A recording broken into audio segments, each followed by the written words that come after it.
Aujourd'hui, on se retrouve pour le test de la Yoga Tablette 2 Pro.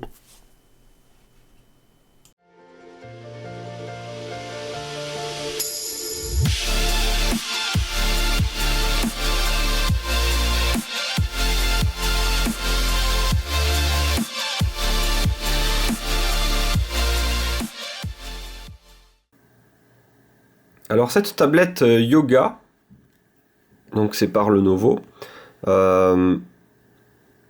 elle a une particularité, c'est qu'elle a un écran qui est immense. C'est sûrement la tablette qui a l'écran le plus grand aujourd'hui sous Android. C'est une tablette de 13 pouces 3. C'est un écran donc, qui a une résolution qui est plus importante que du HD, c'est du 2550 pixels par 1600 il me semble. On verra ça un peu plus tard. Mais donc elle a un très très grand écran et elle a la particularité en fait d'avoir un pied qui est intégré en fait et qui se rentre dans la partie basse, cette tablette. Donc c'est une forme un peu particulière au niveau du trépied. On a un appareil photo ici, on a un petit cache JBL qui doit être aussi un petit caisson de basse ou quelque chose comme ça, un subwoofer qui est intégré là. On a donc cette forme qui est pas mal au niveau préhension finalement, c'est-à-dire qu'on peut on peut prendre la tablette comme ça. C'est pas trop mal. Ça lui donne un look un peu particulier qui change un petit peu des tablettes qu'on a l'habitude de voir. Et puis on a en fait ce bouton au milieu là qui permet d'ouvrir ce petit trépied. Rapidement, on voit ici un petit cache qu'on peut enlever et qui est adapté finalement à mettre une micro SD ici. Donc on peut étendre la mémoire interne de la tablette par micro SD. Et on voit qu'il y a un emplacement qui aurait pu être utilisé. Et ça, c'est l'emplacement finalement pour une carte SIM sur les versions qui sont 4G. Cette version là n'est pas 4G. Moi j'ai la version normale, Wi-Fi. Mais il existe une version 4G. Donc qui permet d'être connecté n'importe où à l'extérieur. On n'est plus obligé d'utiliser le Wi-Fi.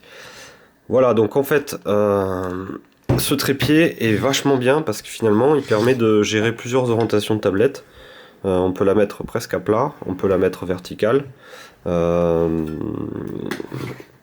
c'est vraiment pas mal. Après le trépied, c'est du trépied en métal. Enfin cette partie est un peu en métal et je trouve que les arêtes sont un peu vives. Ce qui fait que quand on le pose sur des surfaces type de verre, etc., on a un peu peur de rayer. Et on l'entend avec le bruit, hein. Ça fait un bruit un peu particulier. Donc les arêtes un peu vives au niveau du métal. Bon, c'est un petit détail. Voilà.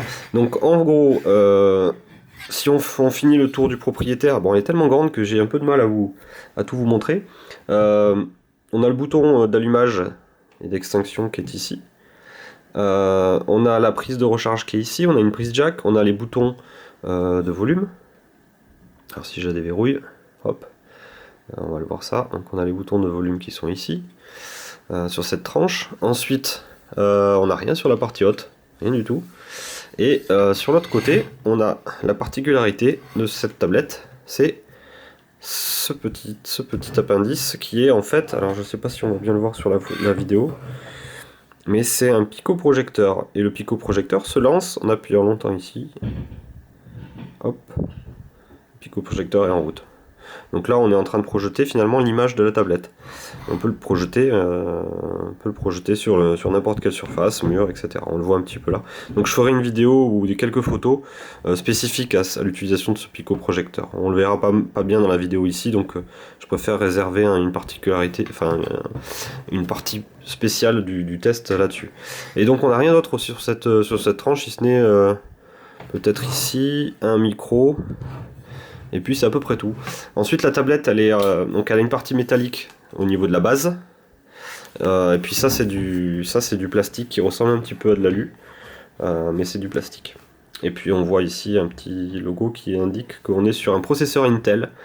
Les processeurs Intel, donc c'est du moyen de gamme par rapport à ce qu'on a chez Snapdragon et compagnie. Donc c'est pas non plus des foudres de guerre au niveau de la puissance, mais ils font quand même vachement bien le boulot. On le verra un peu plus tard, la fluidité est pas trop mal. Donc ça permet de faire tourner quasiment tout ce qu'on a besoin de faire tourner. Voilà, donc on revient sur la face avant. Ce qui nous intéresse, c'est la tablette et ce qu'il y a à l'intérieur maintenant. Si j'ai oublié un point, on a ici deux haut-parleurs stéréo qu'on testera, j'en parlerai un peu plus tard, mais on a 2 haut-parleurs ici et un petit subwoofer ici avec JBL écrit dessus, donc c'est plutôt un gage de qualité d'un point de vue qualité sonore. Alors, cette tablette. Alors je suis un peu allé sur le site de Lenovo pour vous montrer 2-3 choses. Donc elle est vendue à 500€ dans sa version Wi-Fi, donc c'est celle que j'ai ici, 13 pouces. Et elle est vendue 600€ pour la version 4G Wi-Fi. En termes de processeur, on est sur des Intel Atom processeurs, donc à 1,33 GHz. C'est Android 4.4 qui tourne, donc ça c'est peut-être un petit peu la déception que j'avais quand j'ai reçu cette tablette, c'est qu'on est encore sur de l'Android de 4.4, donc qui a plus d'un an. On est sur des écrans, un écran de 13 pouces 3 en 2560 x 1440, donc ce que je vous ai dit tout à l'heure c'était faux.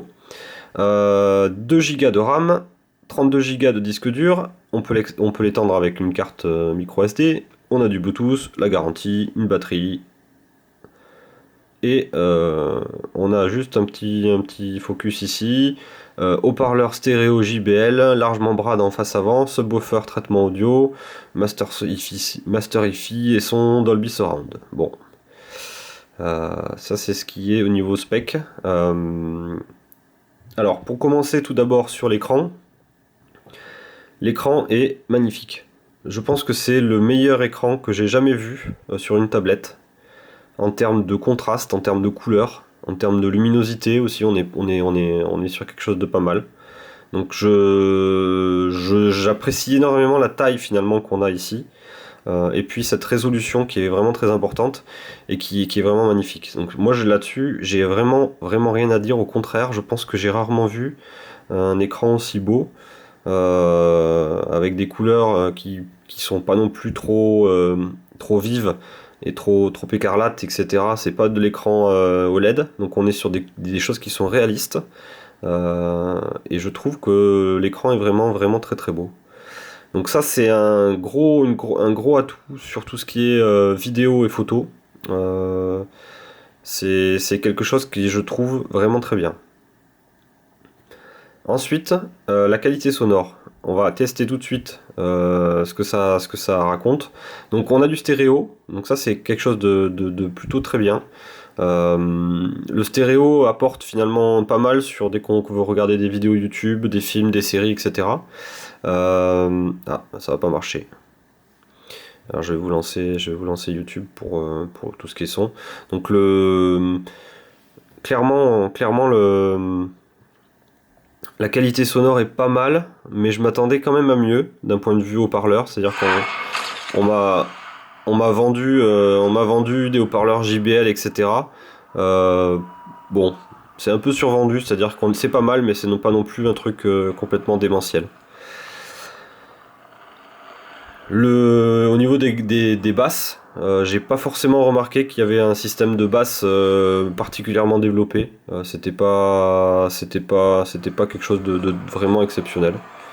Donc là-dessus, j'ai potentiellement peut-être un petit peu été déçu.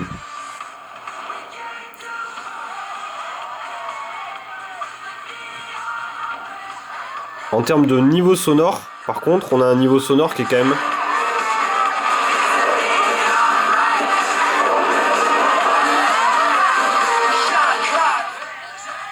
niveau sonore est pas mal, mais pareil, j'ai l'impression qu'on est sur des trucs qui sont similaires un petit peu avec ma Nexus Shield, pas plus exceptionnel que ça. Voilà, donc je trouve que Lenovo a un petit peu survendu la partie audio de ses tablettes. Ensuite, un petit mot sur le processeur. Vous pouvez le voir un petit peu là, en termes de fluidité.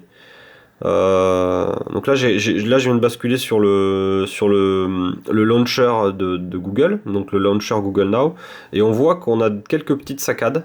C'est pas énorme, mais il y a des petites saccades au niveau du bureau. Et c'est quelque chose que je trouve assez étonnant pour un processeur de ce type. Alors c'est peut-être parce qu'il y a beaucoup de pixels, mais du coup on voit une petite saccade. Par contre, dès qu'on commence à utiliser la tablette, on va dire, dans des applications, là je la trouve très rapide, c'est-à-dire que elle est très rapide pour faire toutes les tâches qu'on a besoin de faire. C'est-à-dire que là, j'accède au store sans problème, j'affiche les applications, je peux aller lancer l'application MyCanal. Donc ça va vite sur toutes les tâches, y compris sur les jeux. Elle est super, super adaptée pour les jeux. Mais c'est juste sur le bureau où il y a des petites saccades, et ce qui fait que bah, il y a un truc qui est un peu bizarre, un peu déroutant au tout début, lorsqu'on commence à justement utiliser le bureau, etc. Voilà, donc c'est un peu la remarque que j'ai à faire sur ce processeur, qui est un petit peu perturbant. Donc on va pouvoir peut-être lancer. Qu'est-ce qu'on pourrait lancer? Ah, j'ai désinstallé tous les jeux. Bon, j'ai fait tourner quelques jeux. Alors pas les plus gros jeux, pas le Real Racing, etc. Mais j'ai fait tourner des jeux de plateau, des jeux en 2D qui utilisaient vraiment tous les pixels de la face avant. Et j'ai eu aucun souci, c'était parfaitement fluide.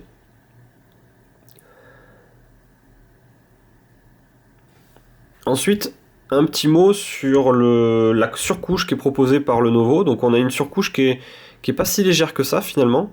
Euh, le bureau est un petit peu bizarre, c'est-à-dire qu'en gros on a un launcher particulier avec des icônes ici, ensuite on a des icônes qui sont classées dans certains répertoires, puis ensuite on a les icônes en vrac.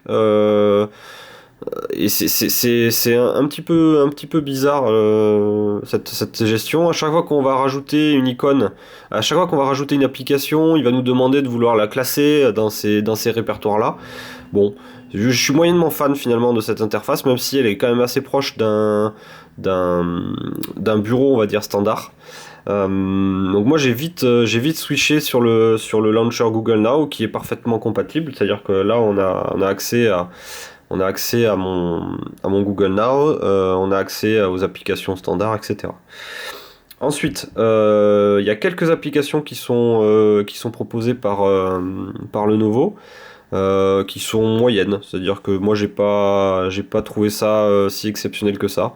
On a des trucs pour faire des prises de notes, il y a des choses pour faire dictaphone, il y a une horloge, on a quelques applications par-ci par-là, mais qui sont pas exceptionnelles. Il y a une version de Kingsoft Office qui est intégrée de base. Il y a une suite sécurité, donc avec un antivirus qui est aussi intégré de base. Route 66, alors ça je l'ai pas lancé, mais il me semble que c'est un navigateur type GPS. Donc Route 66 devrait être intégré aussi. Bon, personnellement, j'ai plutôt utilisé Google Earth, qui était magnifique dessus. On peut le lancer là. Google Earth qui est vraiment fluide et vraiment, vraiment super, super joli.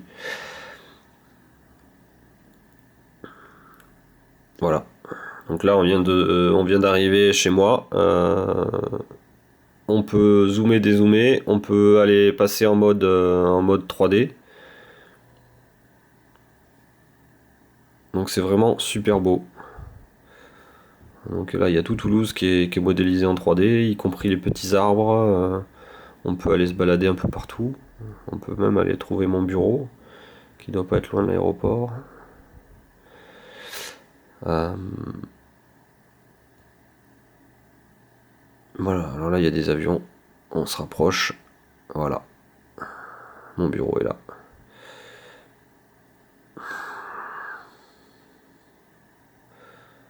Voilà, ça c'est mon bâtiment. Si je zoome un peu, on va pouvoir me voir à la fenêtre, peut-être. Ah non. Voilà, donc c'est pas mal. Après, alors ils ont rajouté aussi une petite surcouche.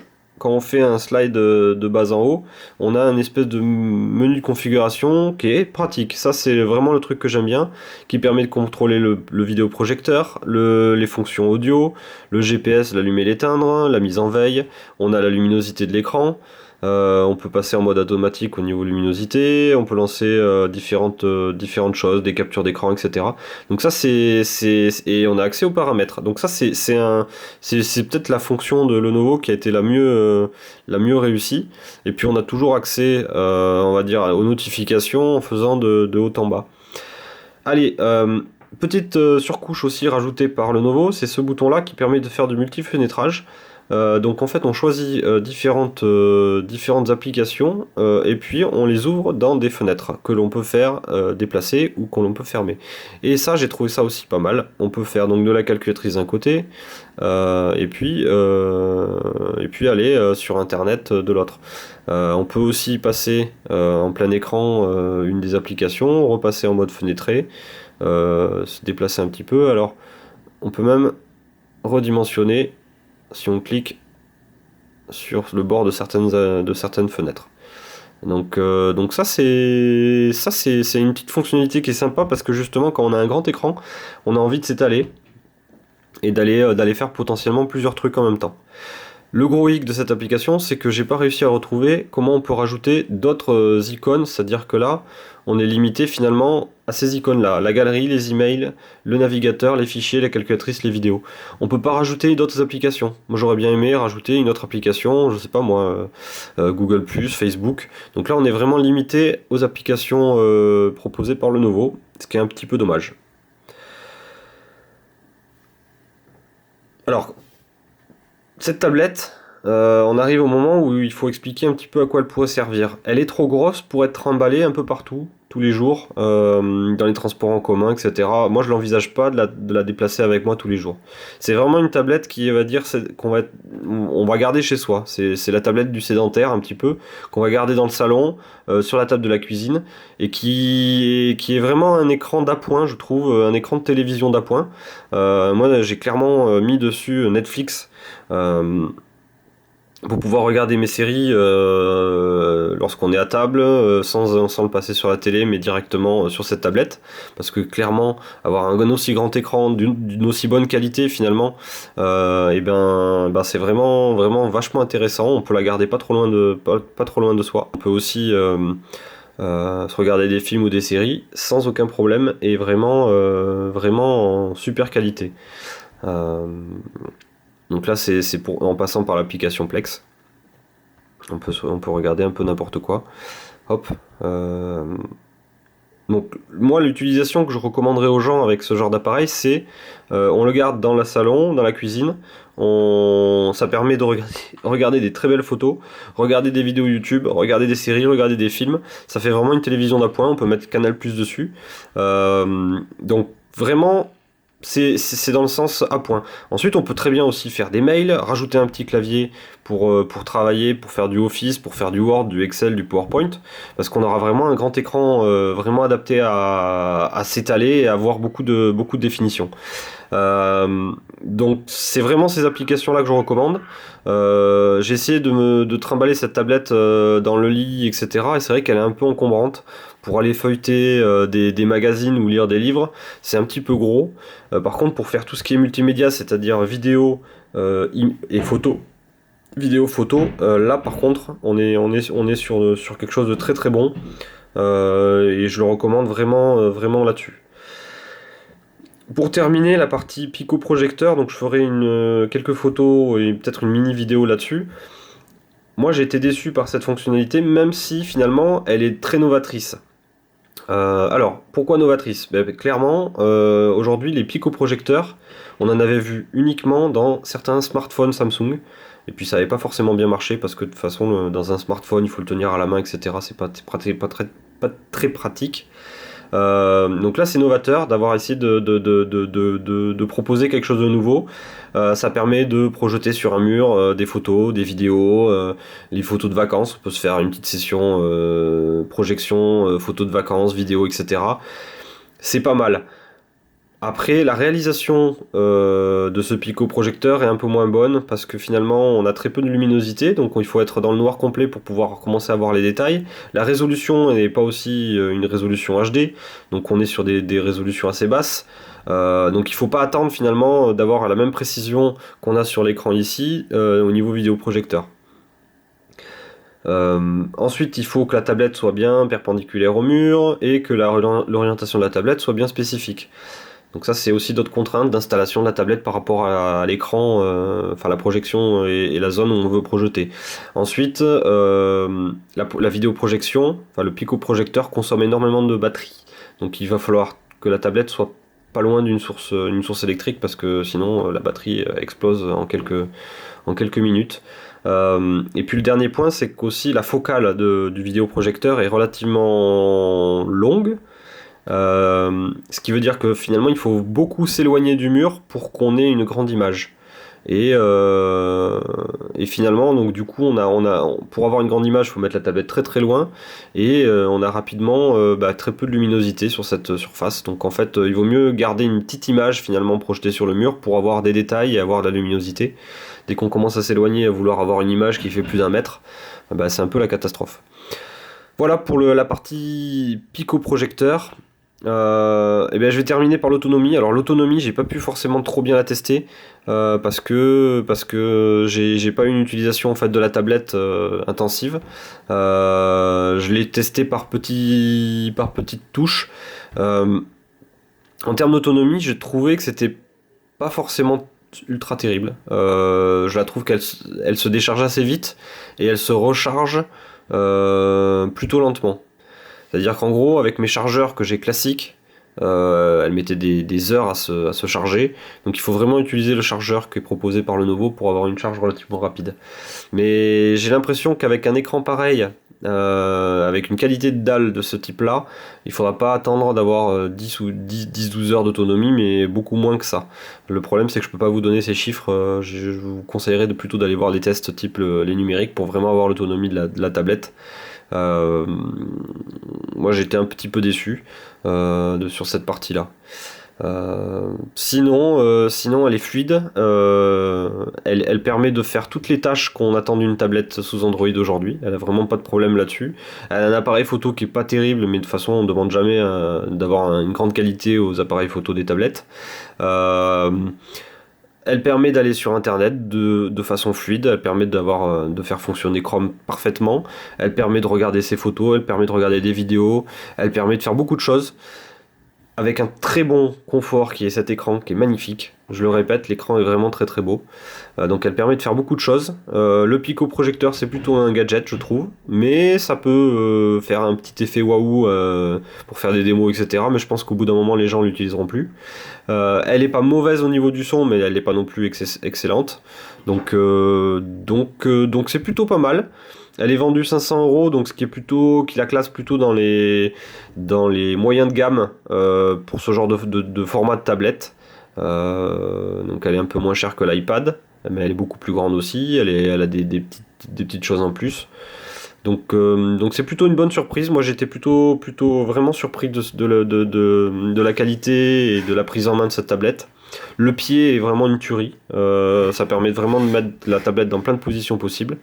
Et puis je crois que j'ai fait à peu près le tour. Donc c'est un produit que je recommanderais finalement comme une télévision d'appoint, comme un écran d'appoint, c'est-à-dire qu'en gros vous avez déjà une télévision dans le salon, vous voulez un deuxième écran qui va vous permettre de regarder la télé un peu partout, de regarder vos photos, de faire un magnifique cadre photo, etc.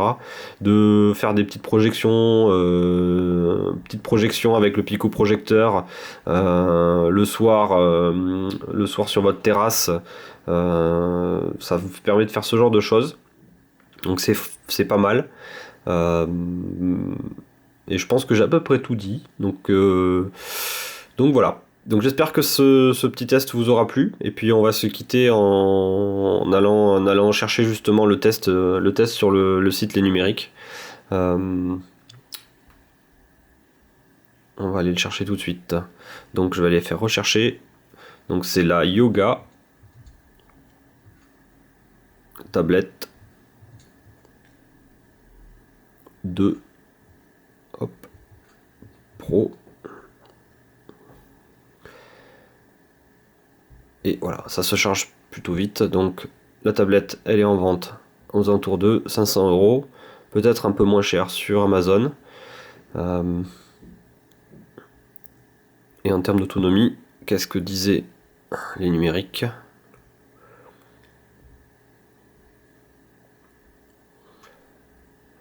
Autonomie 3 étoiles, donc ils n'ont pas été forcément super emballés.